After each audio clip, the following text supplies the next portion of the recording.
Let's go ahead and start off this Sunday school. The Church of God. The Church of God is moving. The Church of God is moving. The battle has been won. The foe is overcome. And we are marching on today. So say goodbye to doubt and give a victory shout. Hey, sing it one more time. The Church of God is moving on. The Church of God is moving.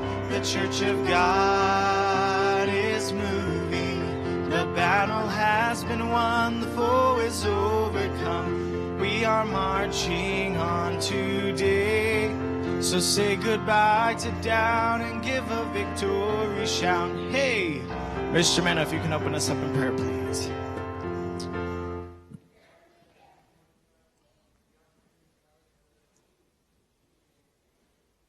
All right, let's turn in our Bibles to Exodus 31. We're in the tail end of our study on discovering your genius. My objective in teaching this is to hopefully inspire, challenge you. You can either stay the same or you can strive in your life. No matter how old you are, this is not anything to do with age. Obviously, if you take advantage of your youth and apply yourself in your youth to learn, to educate yourself, to apply skill, and so forth, you can greatly advantage your life. But I know people that in their 40s, they finally woke up. There's a term we use called a late bloomer. These are people that generally mess around and remain in adolescence until sometime in their 30s, maybe their 40s, and then all of a sudden they decide they're going to grow up. I know of one guy in Tucson that went to law school in his 40s, became a lawyer. So it's not necessarily age dependent, but you can obviously give yourself an advantage if you get serious about life in your youth. All right, what I want to talk about today is three words: talent, gift, and skill. And I believe that you have all three of those.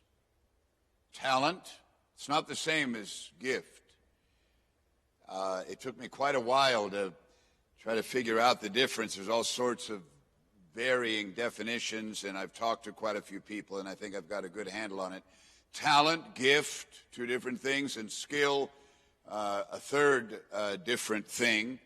But it's my assertion that all of us have talent and gifting and skill.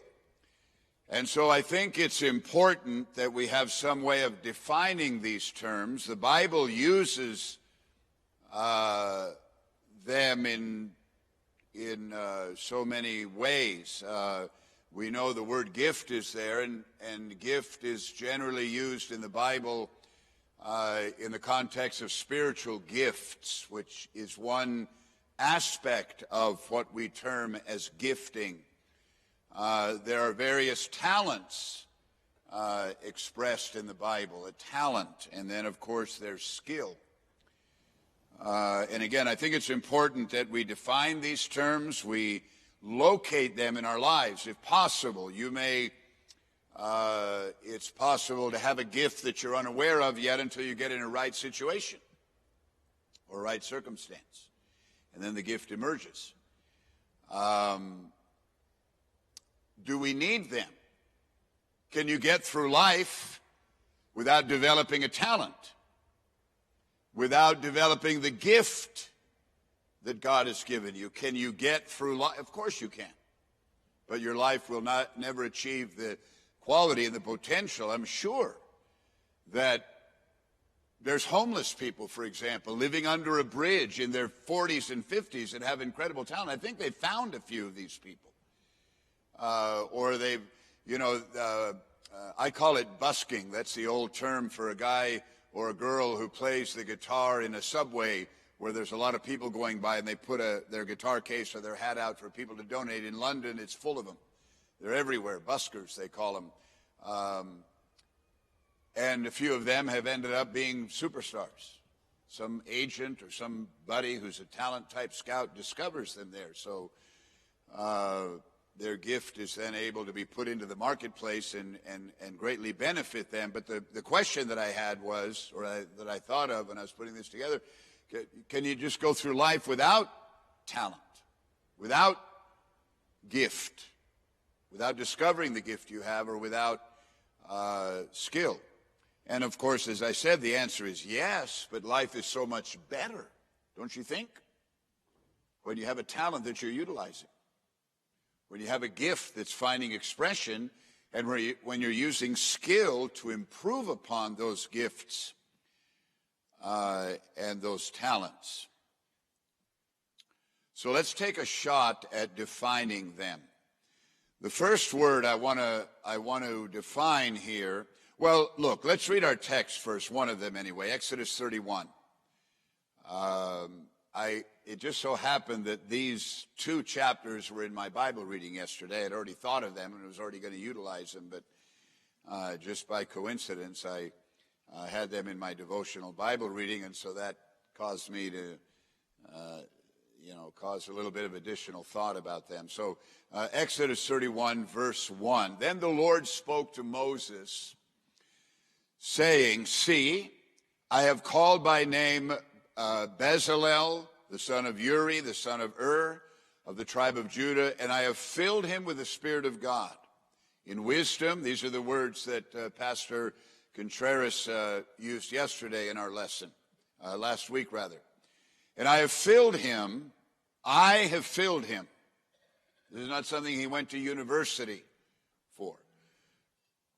I have filled him. I have made this deposit in wisdom, in understanding and knowledge, in all manner of workmanship, to design artistic works, to work in gold, in silver, in bronze, in cutting jewels for setting, in carving wood, and to work in all manner of workmanship. And I, this is God speaking, I have appointed with him Aholiab, the son of Ahisamach, of the tribe of Dan, and I have put wisdom in the hearts of all the gifted artisans, that they may make all that I have commanded you." So there's a lot there, isn't there, in relationship to what we're talking about. There's skill, there's gifting, there's something that God has put inside of somebody that gives them a natural orientation to be able to work. Not everybody can do this, but in all manner of workmanship, designing artistic work. So there's a creative, visionary type of element that before something is made, somebody has to get a vision for it. He has that ability. Other people have to be told what to make. Somebody else has to provide them with the vision, but God was going to give him an ability to conceptualize. And in all manner of workmanship. So that is an example of God depositing something. We would generally call that a gift, and we're going to get to that in a moment. So let's try and define these, and then I'm going to ask you to make a contribution, because as I said, if you look up, for example, if you Google, what's the difference between gift and talent, you get all kinds of things. And not a lot of it is, absolute or definitive. Some of it is, and some of it is found its way onto my notes here. But I want to first of all talk about skill. Skill is something that all of us definitely have. As defined by the Webster Dictionary, a skill is the ability to use one's knowledge effectively, to execute or to perform, as well as learned power of doing something competently, such as developing an aptitude or an ability. There are two characteristics of a skill. All of you have skill. You can take skill and apply it to something. Skill has to be applied to something. It has to be applied to gifting and talent specifically, but it has to be applied. It's something learned or developed based on knowledge. A skill is functionality. Skill is what you apply to improve on something. If you play music, you can have a gift or a talent for music, but then you have to practice in order to improve that talent or skill or gift, and that would be what skill is all about. A carpenter has to learn how to use his tools. There's a skill involved. I have all kinds of nice tools that my kids and Renee have bought me over the years. I like messing with wood, but I am in no way a finished carpenter. If you go into my office, I had a cabinet maker. He worked for us when we were remodeling this building, and I said, if you will make the furnishings in my office at cost, I'll give you the job of doing the rest of the church. And so he did that, and he just had me buy the various woods, materials he needed. He built me a desk, built my bookshelves. You go in there, and if you know anything about construction, you inspect them yourself, and they are absolutely flawless. If I tried to do it, there'd be all kinds of gaps. I wouldn't get the angles right. I mean, to cut an angle at a degree and then cut another piece of wood and they fit perfectly together at a 90-degree angle. So that takes practice. That's skill. That's somebody who's worked with these tools by trial and error, has applied himself. He had an aptitude, a natural aptitude to want to work with wood, and that has improved over the years by applying himself to learning, and that's generally what skill is. Skill is something you all have, whether you have the willingness to discipline yourself to learn more about your talent or to foster or further develop your talent or gifting is another matter. We say to some people, about some people, they have incredible talent, but they're lazy. They won't develop it. A singer or a musician can have an ability. There are musical savants. At 3 or 4 years old, they can sit at a piano and figure it out. But then, of course, if they're going to develop that, they do need to practice and work at it. So we all need skill applied. So then let's talk about talent. And in this discussion here, we'll get the difference between a talent and a skill. It's my assertion that you all have talent in some area of your life. It may be unknown to you now. It may be known, but you're too, can I say it? Too lazy to develop it. It takes work, it takes effort. You have a desire. You'd say, man, I wish I was better at this. Well, get better at it. So a talent is defined this way, as best as I could ascertain: a natural aptitude or ability that is unique to you. Not unique in the sense that nobody else has it, but not everybody has that talent. That would be the case with, and talent and gifting can kind of merge together. That would, of course, be the case with the two men in our text, Bezalel and Aholiab. Others, the Bezalel and Aholiab both had the ability, and others had it, and they were able to teach it. A gift can't necessarily be taught. You can't teach a 3-year-old to be a musical savant. I saw a video the other day about I think this kid is about 13. He has severe autism, blind. He can't control body movements completely unless he puts his hands on a keyboard. And then he has total playing. They asked him to play some Beethoven, and then they asked him to play Beethoven in tango format, and he just does it. You can't teach that. So those are gifts. That's kind of where we begin to see the difference. So a talent, which I think you all have, you may not know what it is, and that's why this Sunday school needs to challenge you to discover your talent. It may be discovered on your knees before God. It may be discovered when you get hired on a certain job or some certain circumstances causes a talent to emerge. Here in our text, they're building the tabernacle, and so it was in the context of that challenge to build the tabernacle and create all these artistic works that God gave certain of those individuals gifts. There would have been no reason for that gift to be utilized while they were slaves. It just wouldn't be there. So they're in a situation now where this gift is necessary. So let me get back to the definition. A natural aptitude or ability that is unique to you, not totally, but the point is that it is not shared by everyone.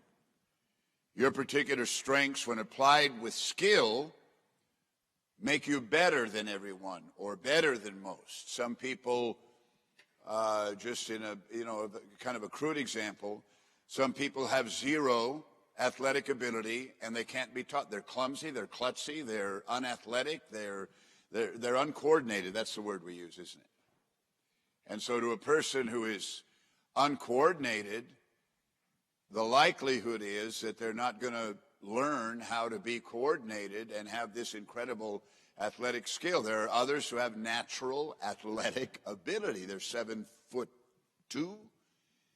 They just have an ability to move. If you watch a basketball game, a college or NBA basketball game, you'll see incredible coordination and athleticism. Those are abilities and those are talents. Talent can be improved upon. And that's where some of you may be. You've got a talent. You know what your talent is, but you're too lazy to improve upon it because it takes work and discipline. Talent can be improved upon through effort or practice or repetitive exercises. So you can have a talent, take it and improve. You know, not every carpenter, not every electrician necessarily has a natural aptitude, but you can develop till it becomes a talent. Some electricians, I think George would agree, are better than others, right? They work harder, they're more disciplined, more focused, more concentrated on their efforts, and they could both have the same years of experience. They've both been at it for 20 years. They're both journeymen.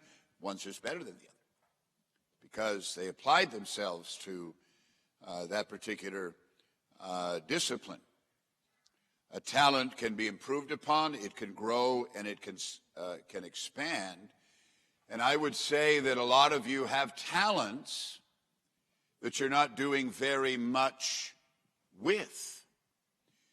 And I think a lot of it, and we can have this discussion today, a lot of our talents emerge as a consequence of our conversion, right?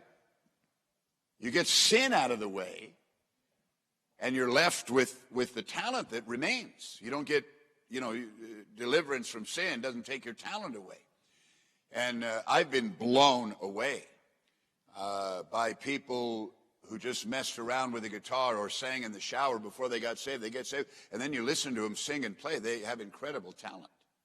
Some of the very best talent in the world today, I believe, is sitting in churches. Musical. God gave music for the purpose of glorifying Him. And we know that a lot of the well-known musicians like Elvis Presley and Whitney Houston,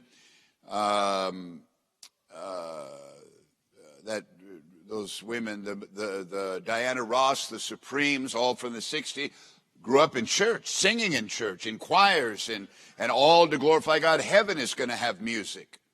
And so music is a gift that God has given human beings to glorify and to worship God. I think in Genesis chapter 4, they were already playing flutes and stringed instruments. Human beings figured out a way to make them. So even though a talent can be somewhat of a natural inclination that you have,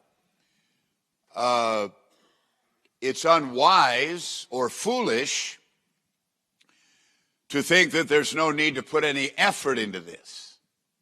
Don't need to practice. Don't need to revisit the basics of my discipline. And so forth. Talent is a passion. I think a lot of times talent is connected with desire, with passion. If you talk to an athlete or a musician or somebody that exhibits talents that not everybody has, they have a passion for that. There's kind of an intangible, emotional connection with their talent. They feel most satisfied and whole and happy when they're exhibiting their talent or utilizing their talent, even if it's not, it doesn't have to be an artistic medium. It can be work or something in that arena.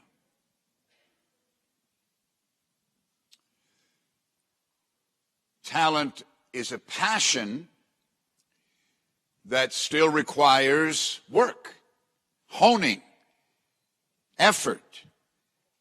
And of course, as I've already asserted, it requires the application of skill. A talent can lie dormant and have no benefit. You have to apply. The skill is how you take the talent, work at it, and make it better. Improve on it.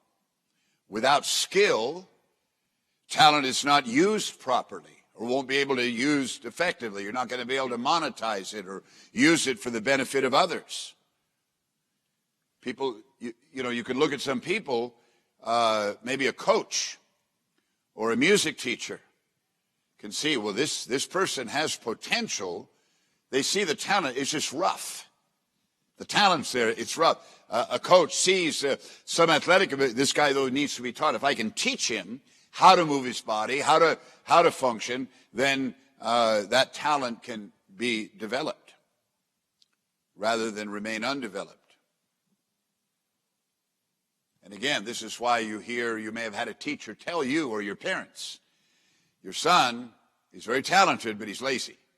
How many have ever heard that before from a teacher, either about yourself or about one of your kids? Or your child has great potential. When they study, they ace everything. The problem is they don't work. So what's missing then from someone who may have talent is the desire to apply skill and ability. Okay, so let's leave that and let's talk about gift. Gift, I think, has somewhat of a supernatural dimension, if you will.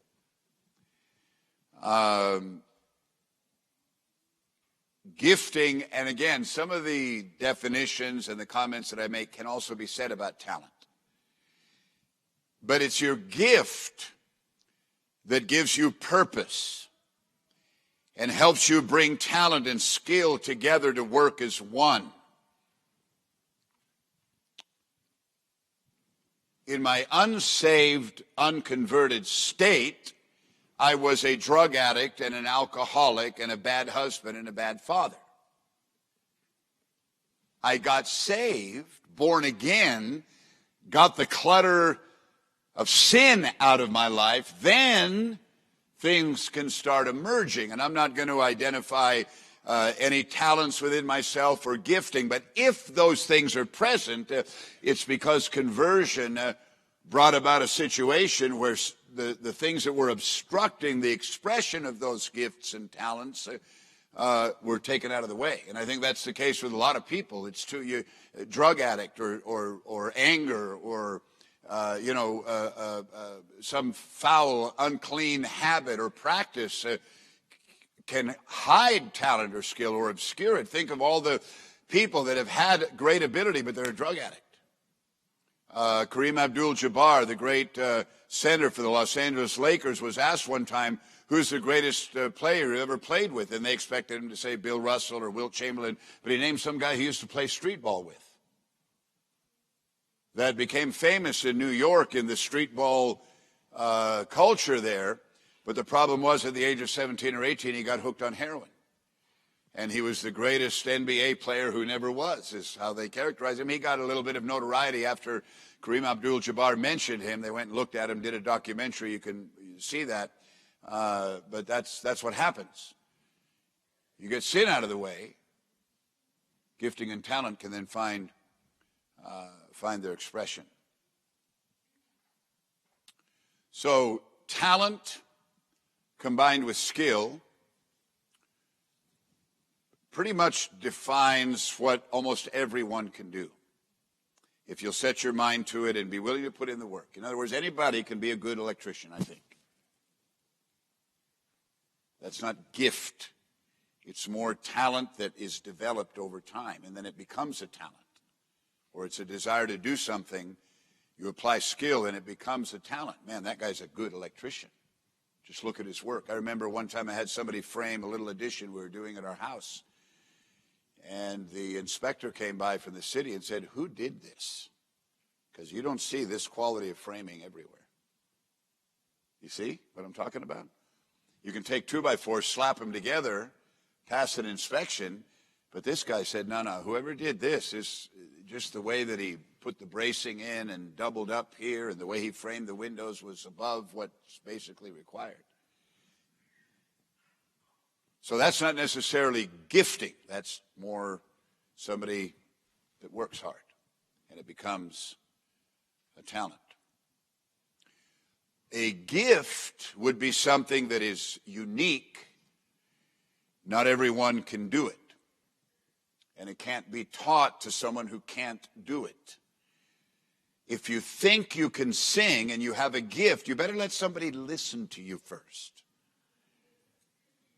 Right? I've had people, "Oh, Pastor, I want to be in song service." Okay, you got to audition. They can't sing. And everybody's been too afraid to tell them. There are occasions when somebody with no voice can develop one, I suppose, but it's going to take a lot of help. And again, I think gifting really, if you have a gift, that pretty much defines what you should be doing in your life. If I have a gift of preaching, communication, leadership, then that defines what I'm supposed to do, what God made me for. If you want to define those as gifts. A gift, again, would be something that is unique. Not everyone can do it, and we use the obvious examples in an artistic area. I can't even draw recognizable stick figures. And I've always marveled. My wife comes from an artistic family. Her father was an artist, a portrait artist. I have a picture in my office. The very last painting that my father-in-law did was of my dad. And then my father-in-law developed Parkinson's, and he had shakes and couldn't paint. But we've got dozens of his paintings, and he went to art school, but he grew up being able to draw. It was a gift that he developed. Some people have gifting, I think, in the terms of mathematics, in science, in athletics. Solomon, we have used him in the original text that we used. We can, I think, define his abilities as gifting that God gave him. Before he made that request, he didn't have those abilities. And then after he said, "God, give me wisdom so that I can make judgments," God gave him incredible wisdom. Not everybody has that level of common sense to discern, to be able to take what he knows about human nature and then apply wisdom. He also had gifting in making money. The nation of Israel was turned under his oversight into like a corporation or a business that involved trading and selling and buying and gold. The Bible says that silver was so common in Israel it was treated as rocks or worthless, I think is what the term the Bible said. They had so much wealth. He created that atmosphere. He saw needs and got merchants to come and sell and took their goods and sent merchants into other nations. And he was able to do that. He was able to conceptualize and organize building projects. He had 153,000 workers building the temple. That had to be organized. There were 3,600 supervisors. All of this had to be overseen, managed. The temple took 7 years to construct. Just the foundation took 4. So this is a long-term project. A gift, I would say talent is more in the terms of the expression of it is the consequence of somebody that's worked at it. A gift can express itself seemingly effortlessly, although it can be improved on through skill and work and discipline and so forth, like I was describing this kid. And I think I mentioned another woman who had a similar type of child, but he was blind, couldn't speak, couldn't walk, and she put a keyboard in his room. And then at night, she asked her husband, "Did you leave the television on? Because I'm hearing something." She goes into his room, and he's playing something like Beethoven or some kind of complicated classical type of music. You see, nobody taught him that. Something that comes from within. And again, it's my assertion that you all have gifts like that. Not necessarily like that, but gifting. You have been fearfully and wonderfully made. Nobody makes a complex piece of machinery for no reason. Every incredible, complex piece of machinery has a function and a purpose. You've been created by God to do more than just breathe and eat food and earn minimum wage. I think you should start praying, "God, help me to know my gifting, my talent, and help me to know what kind of skill to apply." I asked one of our members, "Do you think your musical ability is gift or talent?" And he said, without hesitation, gift. And we hadn't discussed any of this, but I think in his mind, it's something that he just has had. It's just there. Now, it can be improved upon. Music, you can learn more and, develop more ability. But the inclination toward music is unique to him, not unique to everyone. And he's been able to develop that. So let's read our other text now that mentions the same individuals 5 verses later in Exodus 36, verse 1. "And Bezalel and Aholiab and every gifted artisan in whom the Lord has put wisdom and understanding to know how to do all manner of work." Some people just know things, right? These kids that can get up and play this music, musical savants. I know a kid he's not a kid anymore, he's in his 20s, but I've known him since birth, in one of our churches in England, who has what's called perfect pitch musically. He can listen to a piece of music, sit at the piano, and play it immediately without messing around first to try to find the right note. It's called perfect pitch, and it was discovered in him when he was about 6 or 7 years old. He mastered the drums when he was 3 or 4. And then his mother is a pediatrician. His father is an architect. So these are educated people. They've read to their kids. And so they begin to notice that he moved from the drums that they'd bought him, finally, to a piano they had in their living room. And he started playing, banging away. And then they got a music teacher from the university that they were friends with over to sit with him and help him and maybe give him lessons. And this guy determined after a few lessons that this guy has what's known as perfect pitch. Very rare, it's a gift. He can repeat what he's heard only once and play it out. So these two scriptures, these two verses describe gifting. God put it there. It's not at work in everyone, and not everyone could learn these types of skills. There's an artistic element. And so the challenge for you to consider today is, I think it's a good time here. We're going to do only one more lesson in this series. It's time for you to evaluate and assess your life and start thinking about this. How can I? Remember the illustration that we've been using throughout. The average person uses only 10% of their ability. How can I get myself from that 10% into the other 90%? How can I utilize more? And I don't believe this is God. Sin has done that. I believe that Adam was created with 100% ability to use everything God gave him.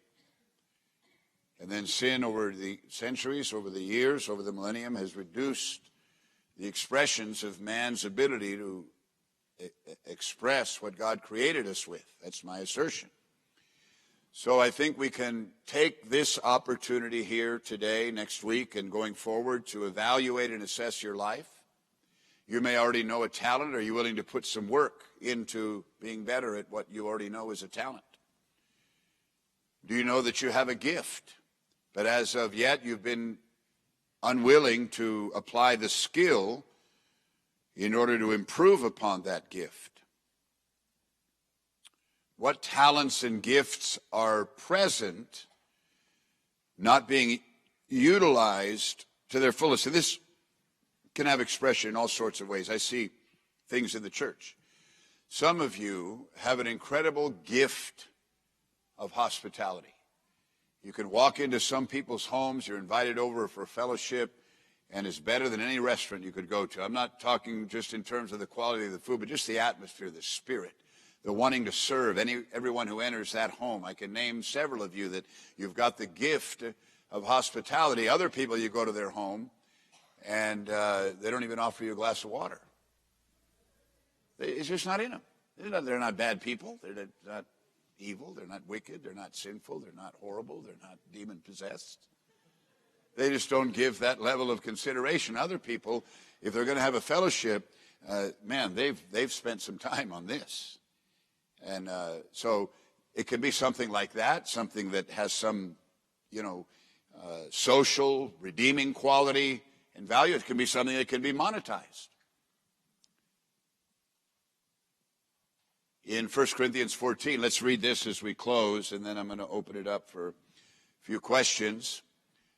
This has a spiritual component. A gift or a talent, like I said, can be monetized. You can take a talent that you have for cabinet making and make some money at that. So that's a factor as well. And then in 1 Corinthians, it gives us more of a spiritual application to all this. How is it then, brethren, verse 26, how is it then, brethren, whenever you come together, everyone, each one of you has a song, a teaching, a tongue, a revelation, an interpretation, let all things be done for edification.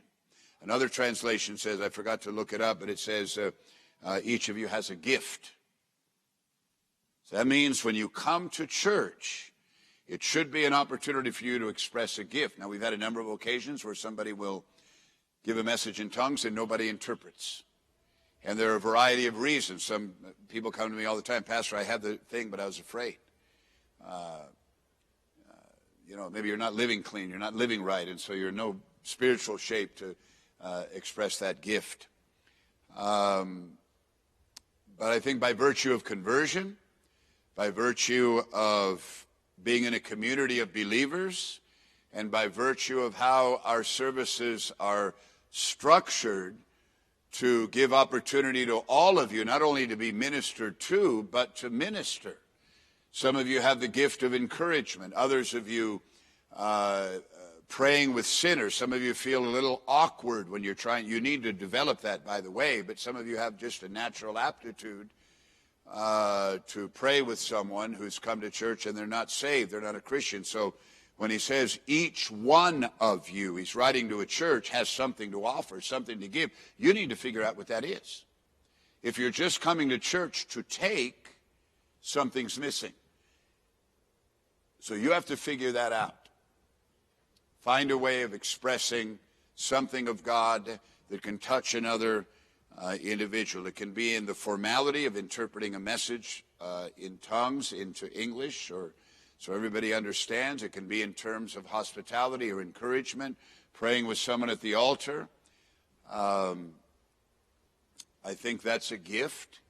I had the experience yesterday of counseling someone, and this is someone that I've spoken to a lot, thought about it a lot, talked with the staff a lot about it. But as we were counseling with them, something began to occur to me, and I said it, and it set the captive free. It was a word of God in due season, and I thought about that afterwards. I was going to talk to my staff about this. This is why we need to pray every morning to be baptized afresh in the power of the Holy Spirit, so that when those occasions come, we'll have a dimension of the Holy Spirit that can find expression in those moments. Not everything occurs to you. So let's say you're here in church, you want to answer the altar call, but you feel pulled to pray with someone. You don't know what it's all about, so you go to someone or someone in particular, and you say, what can I pray with you about? And as they talk, the Spirit of God inspires you, you're able to give them a word in due season that's going to help them. So that's what I'm talking about in the context of that kind of gift that is expressed. We've kind of focused a little more on other ways that gifting is expressed and manifests itself. But keep in mind Solomon, the text that we read. Keep in mind these two scriptures from Exodus 31. And keep in mind what my assertion is, that every single one of you has a talent, has a gift, and has skill that you can apply to improve upon those things. And it's up to you to figure that out between you and God. I don't give gifts. I don't dispense talents. I've watched some of you from conversion, from when you first got saved, grow over the years, incredible talent. And it's something that develops, grows, matures, and that talent can find its expression because there are certain giftings that are at work in your life. So the dynamics of them, I think, merge together, but they do have some measure of definition. I hope that's helpful. Let's open it up. If you have a question or a comment or something you want to add to anything that we have said thus far. Anybody at all? How would you define? Maybe I should have asked that to begin with. How would you define talent or gift? Do you think that they are being expressed in your life? And if so, are they being expressed to their fullest ability? Can you do something that's going to improve on your talent? Those are the kind of things you have to figure out and be willing to apply. Derek.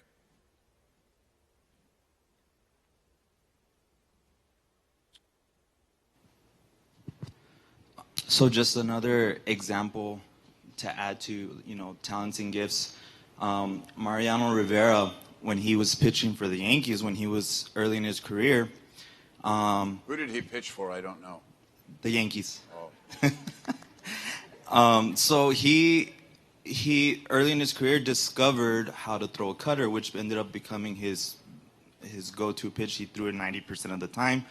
And when they asked him, he recently retired, in national television, they asked him, how did you discover it? How did you develop it? And he said, no, I didn't do anything. God gave me this gift. I want to make that clear. I didn't do anything. God gave me this. This was a gift from God. And so it just shows, he grew up playing baseball. He developed, he had talent, but then there's that extra thing that God gives us, that. And he was able to identify that, his talents versus a God-given gift. If he used that gift at any time to defeat the Dodgers, I rebuke that gift. I wanted him to have a bad day. Pitchers don't always have it going every game. So thank you for that wonderful illustration of the New York Yankees. Menno, right over here.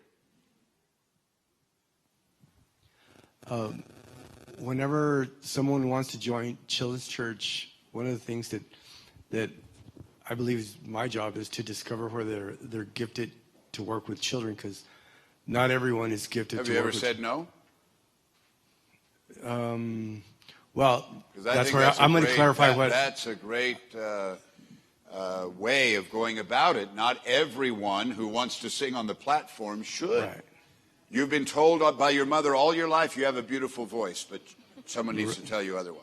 Right. So I think that we need to enact that a little bit more in our children's Sunday school. Not everyone has the aptitude. Some people just want to get in ministry. They want to try it out, and maybe this shouldn't be for them, so forth. We need to be a little more analytical. But anyway, go ahead. Well, so you were able to watch the Puppeteers on, I guess, Thursday? Yeah. Incredible talent. Not everybody can do a puppet. Yeah. That's just the way it is. And that doesn't mean that they shouldn't be in Children's Church, because they do have that talent. But then we have other people who can't do a puppet but are gifted with children. Yeah. Which that's where I was going when you say, well, how do I evaluate? Well, there's different aspects in Children's Church. For example, the ability to do puppets and maybe not work with kids as well. You have to kind of like kids. Yeah. That's a no-brainer. Yeah. You should like kids if you're going to be in Children's Church. But there's some people in Children's Church that have an incredible gift with children. They can just sit with a kid and just, in 10 seconds get them to stop crying. Yeah. And that's just a gift. That's all I have to say. Very good. And even a company, let's take a company that they interview someone and they like this person because they see potential. The company has a lot of different functions, and so they'll hire someone on the basis of trying to find the best place for them, right? Because not everybody can do everything like you're describing. And that can be also true in a church setting. We have all sorts of ways of utilizing someone that wants to be in ministry, and it may not be children's church or children's Sunday school or playing in a band or something of that nature, but there's something where they can find expression, and if they have the desire and they want to learn, and you just find the right place for them. That's very, very good. Anybody else? Yes, Maribel. I was just thinking about when I was new convert, and in a small church, and you pretty much do a lot of ministries because there's a need, and so they pretty much stick you where they need you. So they stuck me in the drama, and I was horrible. I just could not do it, but they didn't have a choice, so they stuck me in there. Yeah. But I mean, to this day, I'm like, I'll never be in drama because I cannot keep a straight face. That is just not my thing, Yeah. And you just learn. Sometimes I think you just got to plug in places, and then you'll find out, that's just not my thing. That's just not for me. And you just got to do it. And the other thing is, I was thinking about Glenn. When he got saved, he couldn't play guitar at all. Yeah. I remember he could not play guitar. Trust me, he couldn't. And so I remember as he started practicing and developing, and he's a reader, he loves to read, and he would just read books on theory, read books, and he would watch people play. I remember he was always watching Pastor Lamb. He would sit in the front of the concert scenes just so that he could watch them. And it's funny because he learned and he developed that talent. And people are always shocked when they ask him, this must be something natural. And he's like, no, I had to practice and work at it. And then I believe that as he worked at it and God saw that desire in him, that God gifted him. I really do believe that God gifted him as he came along. Very good. Thank you for that. All right, we're going to finish there. We have two great services today. I believe God's going to do great things. So let's be praying. We're going to start in a few minutes worshiping the Lord. Lord bless you. One more lesson next week, and then we're going to have something else for a week or two, and then we're going to start the Sunday school series I told you about called Countdown to Judgment. And that's going to be a very, very good Sunday school. So Lord bless you. Thank you. We'll begin service in a few moments.